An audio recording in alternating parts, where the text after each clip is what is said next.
Happy today, everyone. I am William Brown from IamWilliamBrown.com, and you are watching One Word Conversations. Um, today I woke up with this very, uh, I guess, feeling of reflection and everything for some people that are on my Facebook page. Today is Tuesday, Transformation Tuesday, right? And so, really looking at where I'm transforming in my life and the things that I want to see or things that I'm kind of ignoring or whatever or accepting. But really looking at the word for the day of possible, and just embracing that. This conversation is it's going to be fun. And so, like I do, invite my friends to come with me and have a conversation. And so I want to introduce one of my friends to you. And if you have any comments, just put them in the comment section, and I'll do my best to add you in into the conversation. But just sit in the conversation with me, and I will invite my friend in. Tandis. Let's see if I can get all the things to work. And good morning. Good morning. It's so great to be here with you. It is so great to be here. I really, when I put together this show, One Word Conversations, I look at the words that come up in my life and kind of stop me or kind of propel me. And when I sent out the invitation to and you like accepted it like right right away, possible came up, and I was like, okay. But before we get started with that, I would really love you to introduce yourself any way you would like, so people can get to know you. For sure. Well, thanks for having me. And of course, I leaped at the opportunity. It's a gift to sit down and have a juicy conversation with you. So I'm so curious to see where this is going to lead us today. I'm Tanis Absolutely. Frame, and I'm joining you all from Whistler, BC, which is on the west coast of Canada in the mountains, a small little ski town. And I live here with my husband, who we've been best friends and also annoys me daily for 25 years. And we've got two daughters who are 11 and 13. Um, and yeah, I think you talk about labels. I think my most important job in the world is doing right by them. And I spend the rest of my time being a leadership coach and speaker. I lead a movement and community called Decide to Thrive. And Mm. that's my passion. I spend my days trying to support all leaders, but particularly women leaders, to lead what they're called to lead in the world while they get to thrive in all aspects of their life, which I have to really believe in that possibility, because it's often not the way it's traditionally been done. And it's interesting, the word possible. I was curious about how you choose the words, because one of the ways I describe myself is a thrive catalyst, another way is a play evangelist, but the other is possibilitarian, which Oh, I got that wow. word from Kelly Ray Roberts. And I'm like, yeah, I'm a possibilitarian too. So I love that we serendipitously landed on the word possible today. Right. So, so I can see that possible is so much a part of who you are and how you show up in the world. Really, how did you embrace that? How did you kind of take that on for yourself when you look at possible?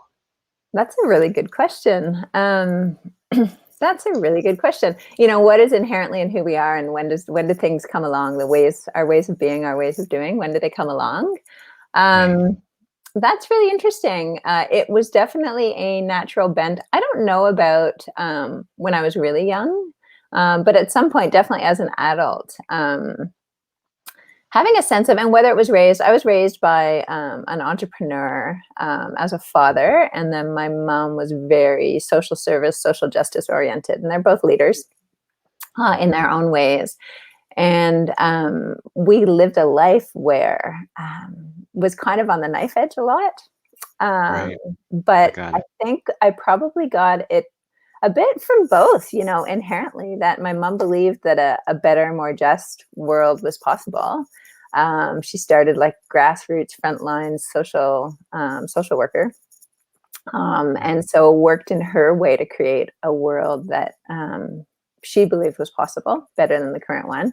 And my dad was this tech entrepreneur who was always on the edge, you know, launching tech companies, again, believing in what's possible. And, you know, we lived a life that it was also possible we were going to lose the house that month, every month, Right. based on the business. But we never did. We never did.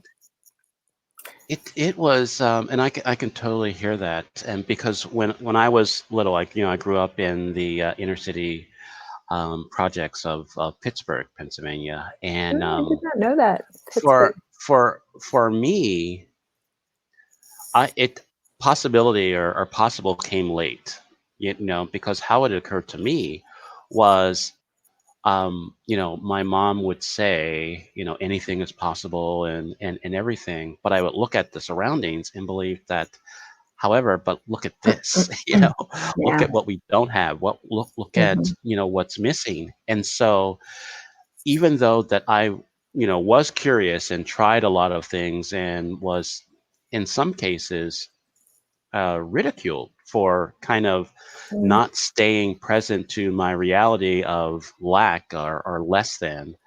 Um, in some cases, what was going on within me, like, is this possible? Is this going to work? If I, if I try out for the play, will I be, taken? It's just all of those things that I wanted to try. I felt I needed to be out there, but there was this thing holding me back, on some level of saying that this is not possible. yeah. People that look like me, as Mhm. are dream like I dream, or don't have their dreams come true, Yeah. and everything.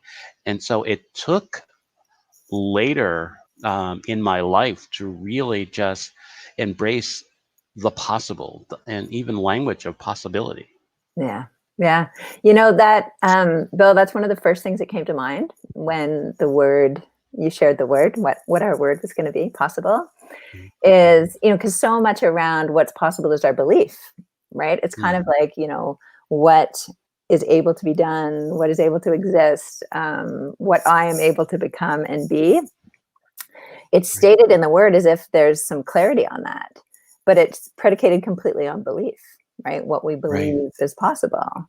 And that possibility for ourselves, for anything, for the world is constantly moving. Like we're always moving that line of what's possible by demonstrating, by proving new possibilities, which means that Right. we can't really believe that line because we got to believe that somewhere over that line is also always possible. Right. But privilege immediately came to mind in Mm. terms of both the belief, what we can see for ourselves, what we can see as possible for someone like me, you know, for Mhm. each of us in our place in the world, Mhm. and what is possible for others, Right. um, from a very practical standpoint in terms of access, and resources and support. You know, and I thought, I don't have any answers here, but I think it's a really interesting question and conversation around, okay, are the same things possible for everyone? Or is that Right. arrogant and privileged to say that? Is that spiritual bypassing to say believe in possibility? So, yes, Right. more is possible than we think or we can see. You know, Barack Obama Right. believed it was possible to have a black president, a black man president. He Right. had to believe that, right? Even Right. though we'd never seen it, it had never happened before.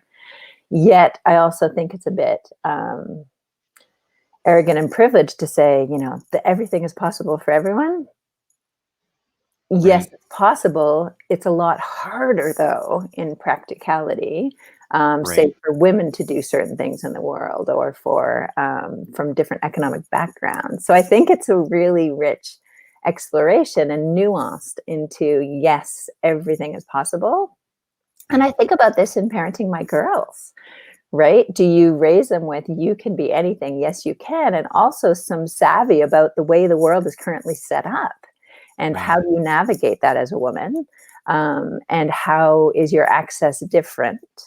And how do we, part of our role is changing the constructs of the world because we've created them as humans. And how do we change those so that, part of my dream is a world where everyone has equal access to the possibility of being a human. Yeah, it is something that I I just read. I finished last month. In some cases, because of the pandemic, I don't know when last month ended and this one Mm. began. But I read The Art of Possibility. I can't remember the authors right now. But I have not read there that. was there was one there's one section, or the one they kind of unpacked the um, glass is half full, glass empty kind of thing that we got. And Yeah, so, I considered myself for a long time a glass half full guy, and it's like, the positive, hey, it's half full. And how they unpacked it, because of they were talking about language, or how I got it was that most of the times that the glass is half full way of thinking is seen as, Pollyanna. You're kind of you're not looking at reality and everything like that. However, in the language of possibility, the glass is half full is reality. yeah, This is what is so. When you say the glass is half empty, you're speaking of what's not there. And then you're kind of in the conversation of saying that, hey, um, I don't have this, and everything like that. And so for me to stay in the language of possibility, of saying, hey, this is what I have, and I can be grateful that it is half full, and the possibility of me having a full glass is adding more water, right? Is doing some things, is you know doing a lot of things to have to bring more into my life. hmm, And so it kind of starts with our language when we go into when we look at what's possible. It's just how people are showing up in this time of COVID-19. Some people say that, we're on lockdown. Some people say, stay at home. Some people say we're quarantined. yeah. Within that language, it shows how this time is showing up for them. And if I use the language of lockdown, that wouldn't be good. I would be like bouncing off the walls trying to get. But it's like, stay at home. I can deal with I can deal with that, and I can see the possibility of, hey, this is some time at home, and I will move forward. So what do you think about language within possibility? Oh, well, I think it's huge. And I love actually looking at the glass half full, half empty. I spend a lot of time in this space. It's mindset and positivity, negativity. Our brain is wired with a negativity bias, right? So, Mhm. whether we're looking at half full, half empty, and I love this, Melissa saying, she's a glass half full, husband tells you you've got your head in the clouds, right? Um, Right. Here's my take on it. And here's the way where I coach from, where I live from. The glass is half full and half empty. Both are true. It's half. Right. There's the truth of the reality, right? Mhm. From there, where do we go? Anything beyond the line is at this place. I'm also a scientist, right? So Right. observation, truth. This is the situation. Then it's about where do we go from there? And then everything outside of that is belief and imagination. Right. Right. And so our imagination can take us into worry, anxiety. It's half empty. I'm almost like, scarcity. It's almost half gone. Like, there's only this much, and panic. Or can go into, oh, what could I do with this water that I have here? And how could it nourish me or my plants or whatever else? And how could I get more water? I bet you there's more water. Where Right. does water come from? Right. Right. And so everything outside of the line and just the fact of where the line is, whatever Right. words we use, what our beliefs are, and most importantly, where we point our imagination, where we point our Mm. curiosity, I think then dictates our experience and how we live, right? Right. So we need to stay within four walls, our homes, and Right. that experience for people is very different, right? Whether that's a safe place, being within Mm. our four walls, whether it's a lovely break, whether it's whatever it is, right, is very Right. different. The realities of that truth is going to be very different for people, first of all, even though it's, quote, the same for everyone and we're all in this together. It's not, right? The experience Right. of being, Right. shelter in place or stay home is different for everyone. Um, Again, based on privilege and life experience and just what our families are like, whether we're alone, whether there's 22 people in, 20 square feet, like what that looks like. And Right. then, yeah, our words around it, how we describe it, what we believe, what we choose to make meaning of. And words are Right. how we make meaning as humans, right? And so the words we choose, the meaning we choose, the expression we imagine into is where it all Right. changes. And that, like, there's tons of science too around not just how we're wired and the reasons that all of us humans are wired towards the negative because that's Mm. survival, right? That's evolution and survival. And now we can choose to, through focus on gratitude, through focus on being positive or imagining into a positive outcome, we can kind of change the way our brain is wired and what our default is, right? We can Right. shift along that slider that we naturally find ourselves as a glass half empty or glass half full person. Right. That shifts. And I think part of that shifts from our experiences too, right? Like, Right. how did we each end up to be a half empty or half full? And how much is that because of our experiences? And we have evidence, like our brain, our nervous system takes note of evidence. You Right. know what? Anytime I had my head in the clouds, I got my ass kicked. Right. So I'm maybe Right. not going to put my head in the clouds because, frankly, it's dangerous to put my head in the clouds. Right. Or because I imagined and I was positive, that actually made me feel better. And I created these things like, if I look at my life now and you told me what my life would be like 20 years ago, I'd be like, I don't know about that. Like, I don't think that's possible. Right. Right. But what our It's experiences are changes that. Yeah, it's just when I look at, my life and in some situations, it just feels like um I it felt like there was a bigness to my life, that there was something more, but that I had no language for that. So Yeah. so when I look at my present life, it's like, wow, I would never thought this would be possible, or I never thought this would be, and just kind of go there. And I was just wondering, is it, it's a part of our experience, but is there a conditioning? Are we socialized to kind of tamper down our expectations, or not be too big, think too big of ourselves, or things? Is that the other thing that's going on? Oh, totally, totally. Yeah, and I love that. Yeah, this is so interesting. Well, you look at the research, that sense of possibility, what we believe is possible for us, um, is hugely dictated by how we're socialized. And so, if we look at the Mhm. difference between men and women, um, even things like men will apply for a position that they're like something like 50, 60% qualified for. And women Right. won't apply for it unless they're like 95% if they meet all the requirements. Right. And so Wow. that sense of there's an inherent piece in there, right, around what's Right. possible and, that fit and kind of that belief in oneself. Right. And same with sharing opinions, sharing ideas, um, Mm. that socialization is what we're told. So, those who are saying, those are sharing in the comments, and you sharing, like, when we have a really influential person in our life telling us anything's possible for you.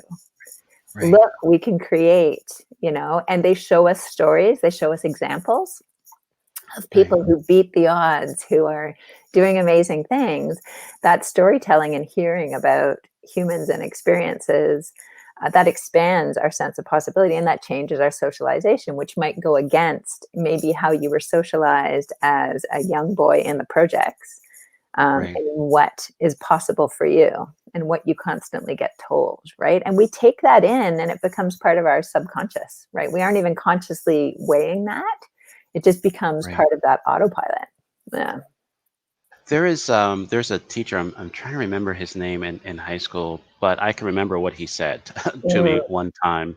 Well, he what he wrote on one of my papers. It was, you know, I believe that you can do whatever you want, right? You're that type of person, and this is not it, right? I can see that you did not want to do this assignment, and so I was just like, I did it. What are you talking about, right? And it goes back to, um, what at that time in my life, there was I didn't see myself as, an A student. I saw myself as just getting by. I was labeled, and I kind of rejected it in some cases and kind of hid it that I'm dyslexic. mm, And so I didn't want what my understanding of what that meant. It's like, oh, geez, it's, I'm black. I live in the projects. I'm dyslexic. How many things I don't need this, right? So I'm just going to A let that student go. was not the label you immediately went for. Yeah. Right. So it's just like I'm just going to let that go and not really let people know. And it's just going to work as hard as I can to get my C and be okay with that. And when people and teachers would see me and say, there's so much more of you, there's so much, just put some time and effort in this, and believe that you can get an A, or you can get, or you can really express your words the way you want them, or need to have them. And I really didn't think that was possible for me, Mm. but I remember that, it comes to me now that it's like, geez, I wish I would have, listened to him when I was, a teenager, and just You kind did of listen to just him, went though. went You after, did. you know. Yeah, you did. You're giving me goosebumps because that being seen and having someone see the possibility in us, Mm, it's life changing. It's life changing, and that's kind of what I do in the world. That's what I do. I have women kind of talk all the time, like, you see a possibility in me and in my life and in my leadership, mm, that I either, speaking in retrospect, that I have a hard time seeing or that I had a hard time seeing, and because mm, of that, um, like, I think we can borrow, that sense of possibility from others, mm. and we can leverage that, and it expands our own sense of possibility because it's just belief, right? And so when Right, someone believes in us, sees possibility in us or for us, right, um, we can immediately be like, bull discount, right, or we can choose. And Melissa's bringing up this piece of choice, right, and agency. Then mhm, how do we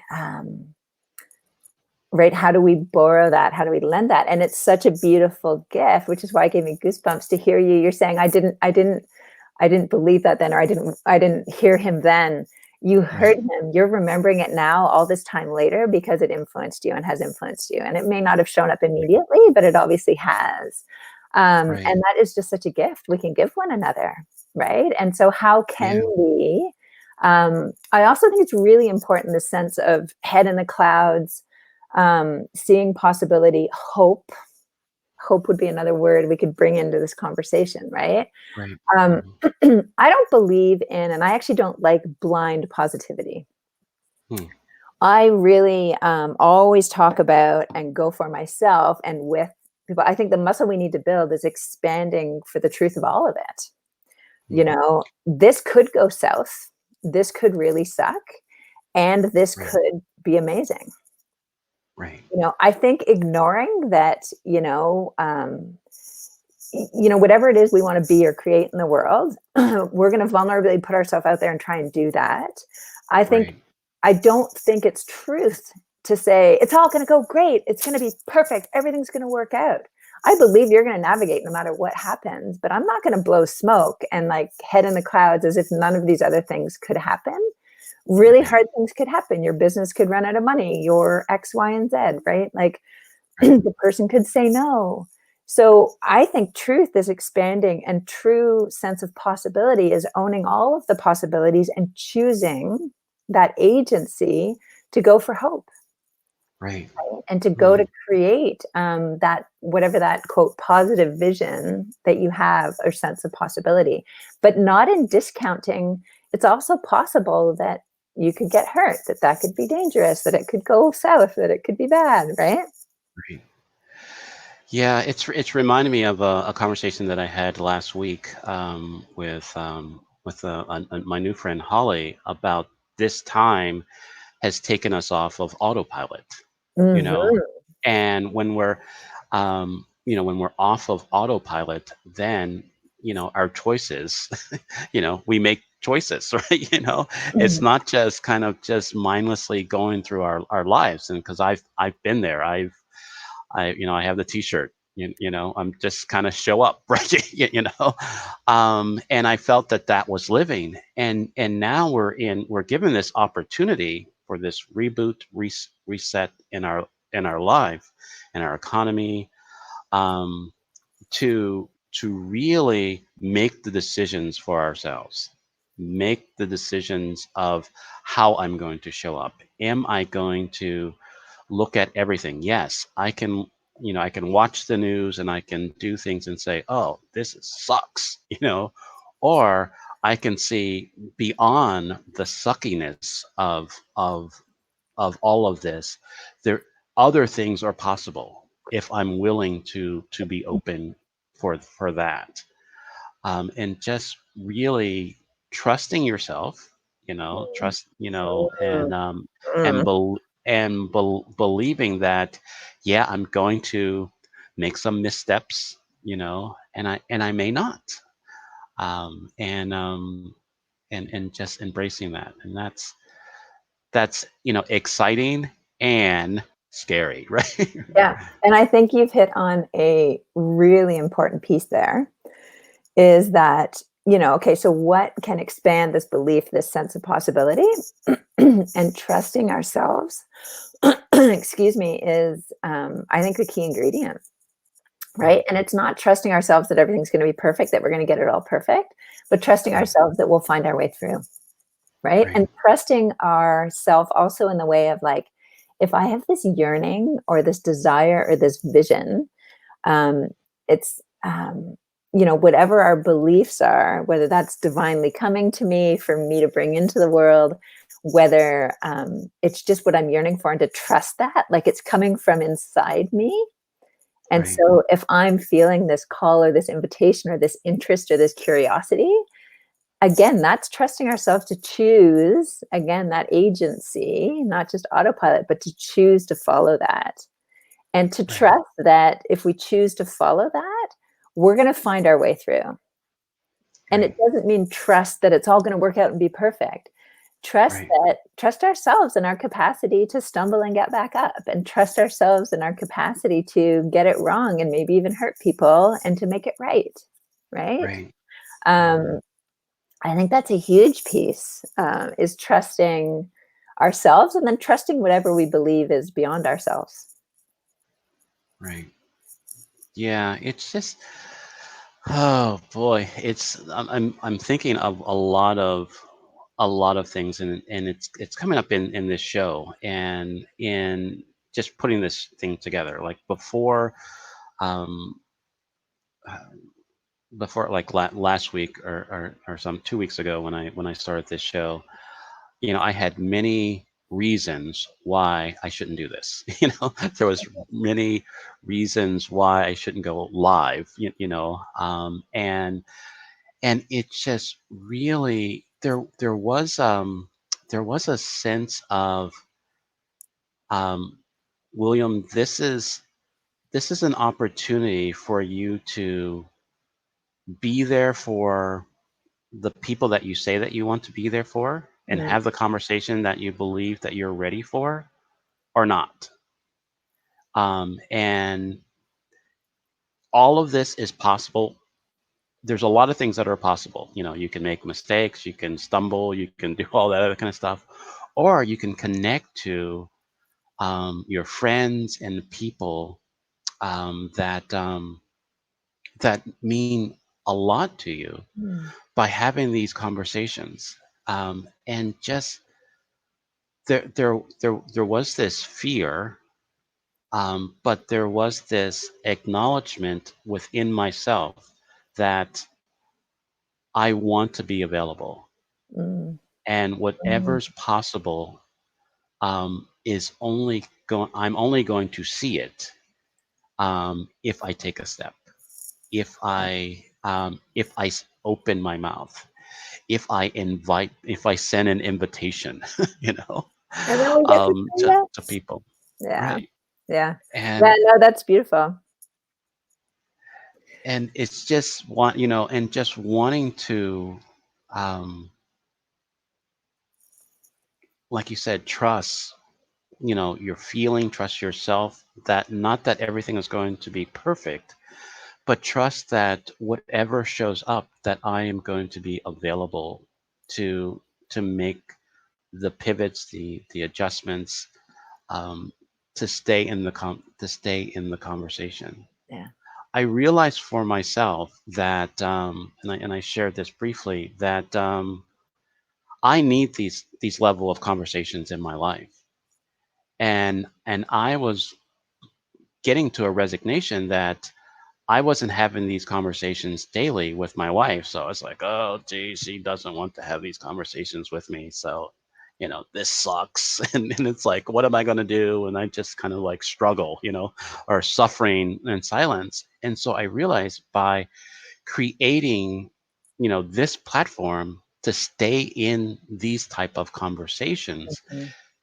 gives me the possibility of showing up fully in my life Mm, and not demanding that from my wife, um, but just kind of just being in it.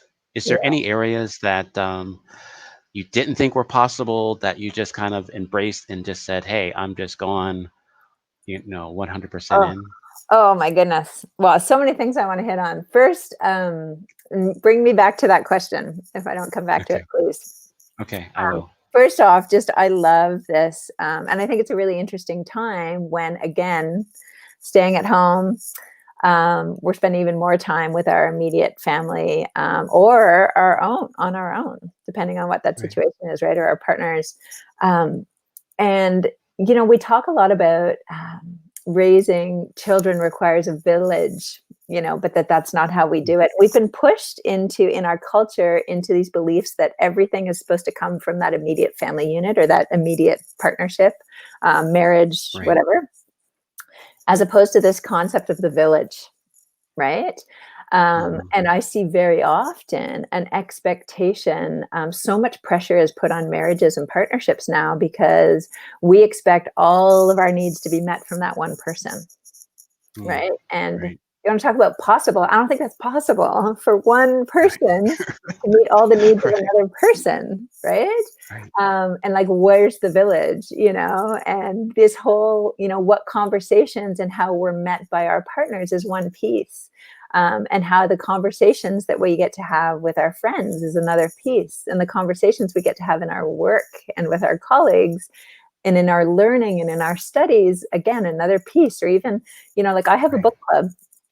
I love conversations, which is why I was like, for sure, I would love to join a conversation with you.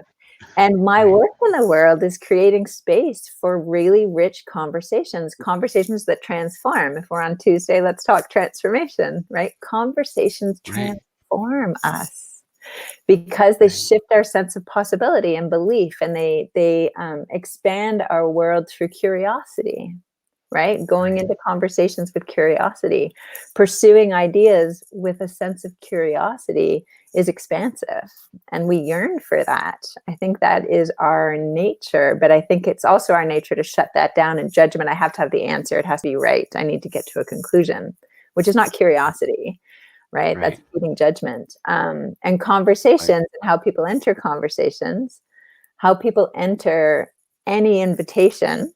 can kind of go on either of those routes. And anyway, it's very different. So lots of different pieces here, but that feeling, that need that one person can meet everything we want to explore and be curious about in our lives, I think is pretty misguided. And I don't know that, Right. that we make that conscious choice or we make that conscious statement, but I think that's kind of how it goes in our culture now. And Right. that's probably why, I mean, there's lots of reasons why marriages struggle and relationships struggle right now in our culture. But I think that's a big one, is that we expect everything from them. Um, I want to swing back to this. You talked about autopilot and what's going on with the Mhm. pandemic. It kind of, this being this pause, this pattern interrupt that kind of knocks us off autopilot. Absolutely. It's like I was chatting with a couple leaders yesterday about, like, like the snow globe, when you shake it up and all the snow goes up and then it can settle in a new way.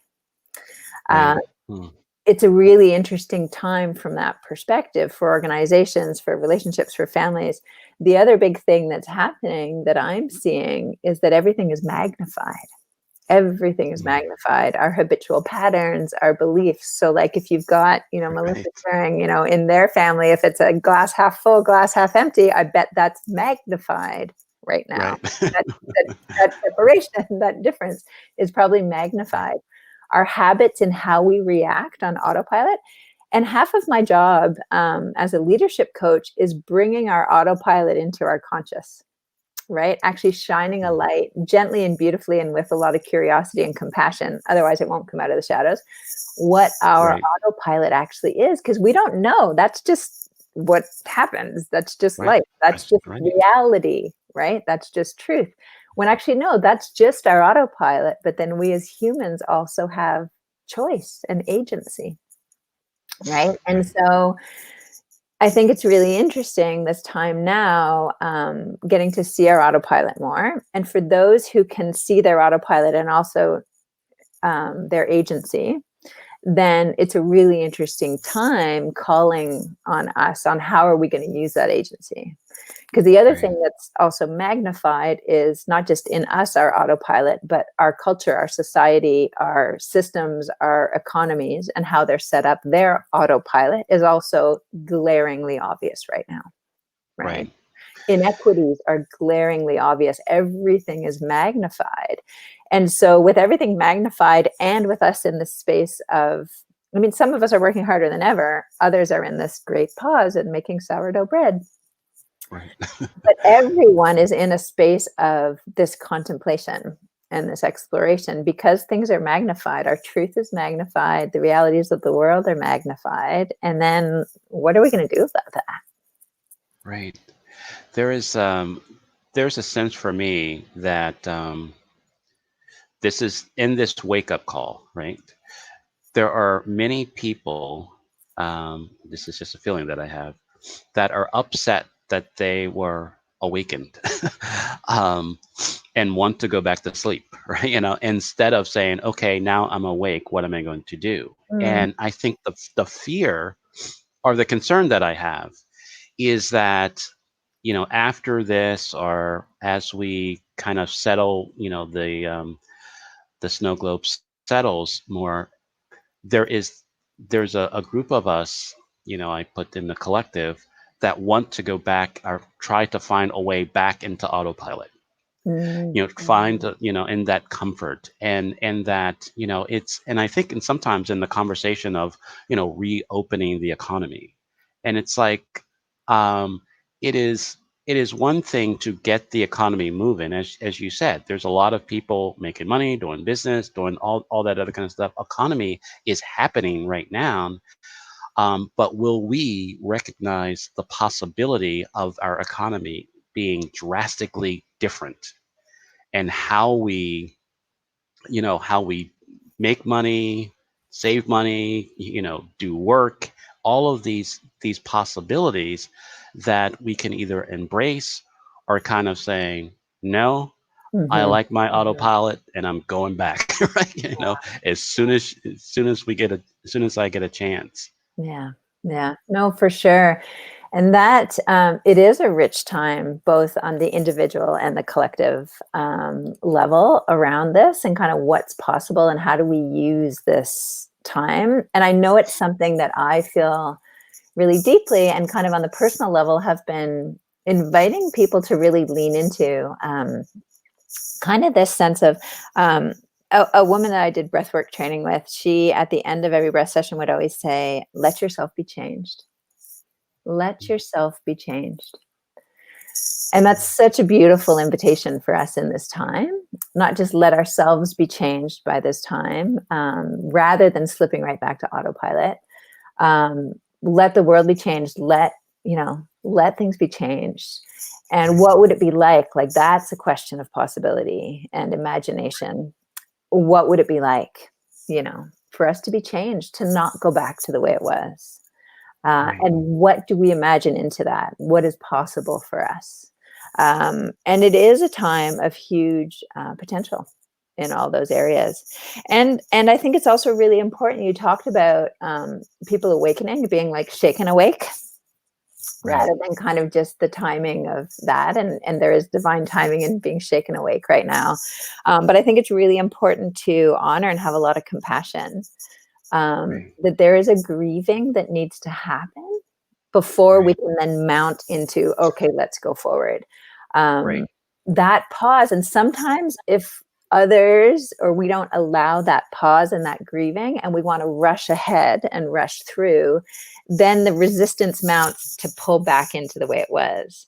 But what if we can hold space, to just hold in that space for a moment before we rush ahead, before we desperately crawl back, to grieve, and to grieve the stability, to grieve the knowing, to grieve the familiarity, Right. and to wonder into possibility that it can actually be better for all.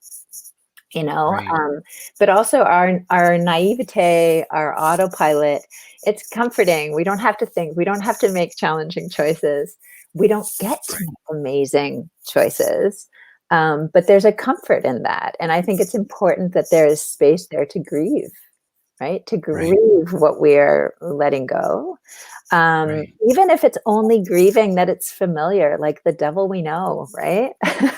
Yeah, Right. yeah. Yeah, there was a, I mentioned on Sunday, I talked to friend Ashley about transition. And there's I think William Bridges. And the only reason why I remember his name is because his first name is William, right? But he had these stages of transition of, you know, um, something ending, a, Mm, a neutral, and the new beginning.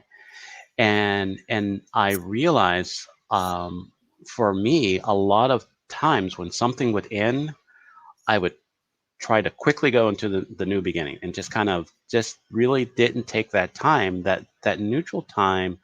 For me, how it's shown up for me now is that grieving process, is mm, acknowledging this sucks, that this is over, this is, that I'm this, and just kind of sitting with that for um, for a while. And then from that place, I can see what is possible, yes. what I am open to. Mm, And just really, in this pause, in this neutral time that a lot of us are in, just, feel the feels, as we say, right? And just kind of be with that. So, and then the new beginning, the possible, will appear. And it's just really interesting that if we, if at any way that we torpedo, those process or those steps, yeah, our grieving, our suffering, lasts longer, yeah, all those things, and just allow it to happen. yeah. Any of the So, feelings, they all fight, and last time we fight them, they just want to come through, right? right, Creating space, cultivating space. I talk often about cultivating the pause, right? And when I build, what are our thrive muscles? What are our capacities to thrive in our life? And to lead, what we're called to lead in the world. Cultivating the pause Right. is, and I don't know if you're familiar with my stop, look up, and breathe. Like it's Okay. the Oh, five yes, seconds, I five remember it. seconds, Yeah, stop, look up, balance, right? 5 seconds, and we think, what is this? First of all, it just makes us feel amazing. It resets our nervous system, all sorts of things. But it is my very first exercise, and we're starting to cultivate that pause. We're teaching our body, our system to pause in the middle, to pause, to Right, create this tiny space. And it resets the nervous system. It puts us in a place where then we actually have the capacity to exercise that agency and make a choice, right? right, Rather than be on autopilot, it interrupts autopilot. And so the more we can cultivate that pause and our capacity, that muscle to be able to pause, then we can notice what's true for us. We can right, feel, we can give space to feel, not torpedo through, as you say, and keep going on autopilot, even if it's just that capacity to shift gears. I talk a lot about shifting gears. And so if right, we're go, go, go, go, go, go, go, it's like, oh, hang on, shift gears, pause. right, If we're stuck and stagnant, shift gears, get into tiny, simple action to get movement going, right? But this capacity to shift gears and to right, pause, I think, is essential to living a thriving life, essential to leadership that is sustainable, that's aligned, to being a human, just make it easier to be a human, figuring right, that out. Because, yeah, it gives us a chance to feel the feels, gives us a chance to tune into what's true, gives us a chance to answer curiosity. Because, again, all of this imagination, this possibility, all of these things live in that kind of pause space, don't they? right, yeah, Yeah. We then and go we're into all action with them, and then we integrate, and it's going to iterate for sure. But we need to cultivate this pause space, where we can imagine. yeah, it's me, and, in my work, I have a conversation of, self-discovery and self-love, and there is, in this be, do, have, right? Mm, The more that I embrace how I'm being, there is a doing in my being. Once I, really understand and embrace my being, and then there's action, like you were saying. And so I can then, through imagination and activities and just being out there, I can have the life that I see, that I've imagined, that I've dreamt of. And we could talk about this for hours. I And know, this is your part just too. So good. I was like, Yeah. yeah, we have to do this again. Well, a part Pick two, or another word and see where it goes. I'd love right, to. and just keep on going. Yeah. But is there any last thing that you want to say, or anything that you're working on that you want to share with everyone? I'm always this is my life. This is what I love exploring, and I love creating space for that pause, that exploration, that curiosity about how do we thrive in our lives, how do we lead what we're called to lead in the world, from that place of deep alignment. So yeah, I mean, I would love to continue these conversations. I'm actually, it's really interesting. One thing I'm doing right now in the Decide to Thrive community. I have a free book club, where we have conversations like this, inspired by authors and thoughts. And right now we're doing Untamed by Glennon Doyle, and she has this really beautiful description and talking. And I think the chapter is actually called Imagination, and it speaks to this, and it speaks to this connection between being and then going into action. And she talks about these ideas, and I just want to leave people with this idea around possibility. um, is first the imagination, right, and then bringing it into action. And sometimes we skip, and she talks about these ideas, these imaginations, these visions we have for our life or for a better world, Right, need to come into form one dimension at a time. And so she talks about, before going into action, is like writing it down, right, and so that's kind of like this in between place as well, of kind of seeing, imagining, then writing it down just for yourself, writing it down and capturing that vision, and right, then putting it into action, into the third dimension. So she talks about the writing is 2 dimensions and 3 dimensions. And I think it's really beautiful because a lot of us, I think, we start to lean into this space of possibility, and possibility is uncertain and it's scary and it's vulnerable because it's vulnerable to lean into possibility. And I think we run away from it because we immediately think about having to put it into action. And so I love this invitation that Glennon offers us. And I will often do this is like, let's just put it in our journals. Let's capture it. Let's lean into it and marinate with it. But let's bring it into, I love that idea of like just from up here or in our hearts onto Right. paper, into 2 dimension. And then think Right. about what tiny actions will go forward. Yeah. Anyway, so I wanted to share that as well because I think that's a really Okay. beautiful and important piece of that leap between the two. Anyway, people can connect with me on Facebook, Tanis Frame. Tanis Frame Decide to Thrive is my business. My website is tanisframe.com. Definitely, yeah, I'd love to. It's a gift to be here and to connect. And I love the serendipity of getting to connect with people in different ways. And I'll be joining in on these conversations too. These are great. I'm so glad you said yes. So, well, thank you, and I'm so glad that you said yes. Can you hang out in the green room for a moment, and Absolutely. I can. Thanks, everyone. It was lovely. Okay. Well, I hit the button too quickly. I'm still getting used to that, but this has been great. What I ask for you is to look in your life and see what's possible. And because I am really embracing that there's a lot of things possible in my life, and why not?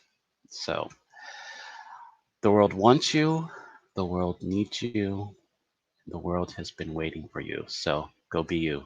Thank you very much. I'll see you tomorrow.